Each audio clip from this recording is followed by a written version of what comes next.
If you're not a Christian wife or you're not even trying to be one, just keep scrolling. But if you are one or you want to be, listen up. Because marriage is not for the rebellious, not for the argumentative, and not for the woman who has to be in control. God didn't design marriage to be a fight. He designed it to be a covenant, a covering, a place of peace. You can be beautiful, you can be bold, you can be successful, but if your presence feels like pressure instead of peace, he won't run home to you. He'll run from you. Number one, he's not looking for a debate partner. He's had a long day at work, pressure, spiritual battles, and the minute that he walks into the door, boom. Why didn't you text me back? Why didn't you do what I said? Why do you always ignore me? Why didn't you throw the trash? Why are you doing like this? Why are you wearing that? Now he's defending himself at home. Sis, he didn't marry you to be cross-examined. He married you because he thought you'd be his safe place, but now you feel more like the courtroom. Proverbs 21:9 says, better to live on the corner of the roof than with a quarrelsome wife. 2, every argument is a brick in the wall.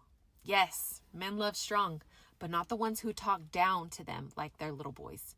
Every time you question him, correct him, challenge him on every move, he doesn't hear, I love you. He hears, you don't respect me. Ephesians 5:33 says, the wife must respect her husband. Disrespect doesn't bring unity.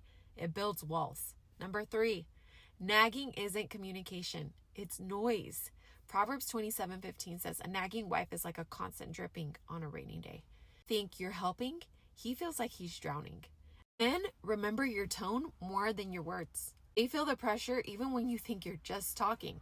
That man who used to run home to you now takes the long way just to breathe. Number 4, if you want to lead, marry yourself. Some of us were raised to fight, not to follow.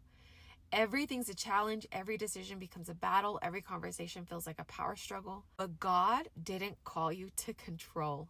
He called you to help. Genesis 2:18 says, I will make a helper suitable for him. Not a rival, not a mirror, not a boss, a helper. Number 5, marriage is a surrender, not a strategy. This isn't a platform to prove you're right. It's not a stage for dominance. It's a daily surrender. If every disagreement takes you back to your trauma, if every correction feels like an attack, if your husband reminds you of the one who hurt you, you don't need a man. You don't need a new man. You need healing. Proverbs 31:26, she opens her mouth with wisdom and the teaching of kindness is on her tongue. Final word, men don't leave because you're strong. They leave because you're loud. You can make money, raise kids, run the house, win every argument, but can you be his peace?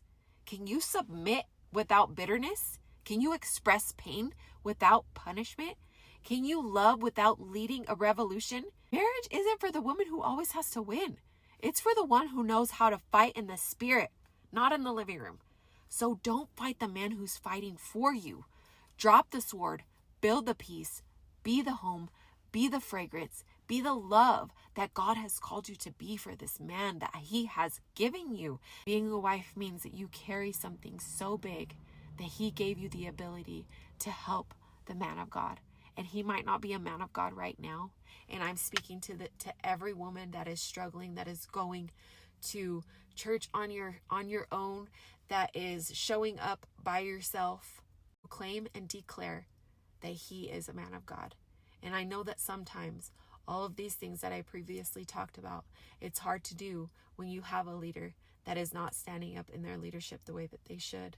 But whenever you stand in that, whenever you say, you know what, I'm going to stand in my place, I'm going to submit, I'm going to love because that's what God has called me to do. He is going to work it out and he's going to call that man because you have declared it and you have prayed and you have kept your mouth shut without nagging at him. Trust God. He's got your back. He's going to lift you up through your marriage. He can do it and he will do it. Trust him. You are chosen. You are not forgotten. You are loved. God bless you.